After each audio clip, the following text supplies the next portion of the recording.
Hello and welcome. This will be a mini review on the new Klaw figure from the Marvel Legends line, the new Marvel Legends. And you know, getting back to the Marvel Legends line has been kind of a, what's the word I'm looking for? I've been cautious because back in the day when I was collecting Toy Biz Marvel Legends, it pretty much wouldn't matter who was in the package. I would immediately just buy every figure to get the Build-A-Figure. And then, you know, they even had me looking for those variants. It was new, it was fresh, and all that sort of wonderful stuff for collectors. And although the series has been impressive so far, returning, I'm not 100% in terms of, for example, what do they have?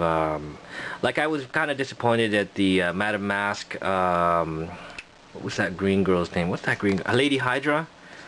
Very disappointing facial sculpt on that one. However, anyways, I'll get back to that.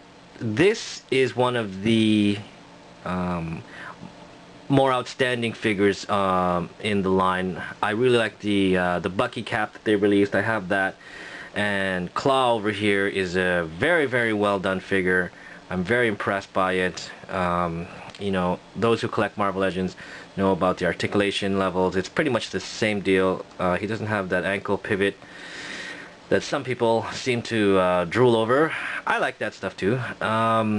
Good, you know, decent paint application, and overall just a you know, a good villain for your collection, because it's always good to add more villains. You know, we all have multiple heroes in our collection. But getting back to the Marvel Legends line, I'd have to say that with the time that has passed since it has started way back in who knows when Toy Biz had first released it, have they made a significant amount of improvements? Yes, they have. And at $20 a pop, yeah, it's a little steep, but you know, that's pretty much the state of things today. However, I just you know, it's just at this point in time, with the amount of figures that are in the collections that are people who have been collecting for a while, you really have to justify a purchase of a new figure. I mean, it can't be just because, oh yeah, it can't be just because it's new. But also, what I was going to say was, yeah, whoa, long-winded here. The point that I was trying to make was, during the absence of Marvel Legends, I think a lot of people were getting these withdrawal symptoms and kind of saying, hey, well, you know what, I don't really collect 3 3/4 inch figures, but since there are no Marvel Legends out there, then I'm just gonna start buying these because, you know, you just wanted to go out and buy some new figures. So that's what happened to me, and I ended up collecting a whole bunch of Marvel Universe figures, and after a couple of years it just started growing and growing, and now I have all these wonderful figures in my collection, including the Klaw, and now all these Marvel Legends are coming out, and they're, you know, they're in some cases they're not as good as the Marvel Universe. So it's like, well, whoa, what? You know, there's Marvel Universe coming out, then the Marvel. It just seems that Marvel Legends is coming out, and it is. Marvel Legends are slower to be released. They are more expensive, and they are impressive, but it's kind of like, it just feels like I'm buying the same characters over and over again.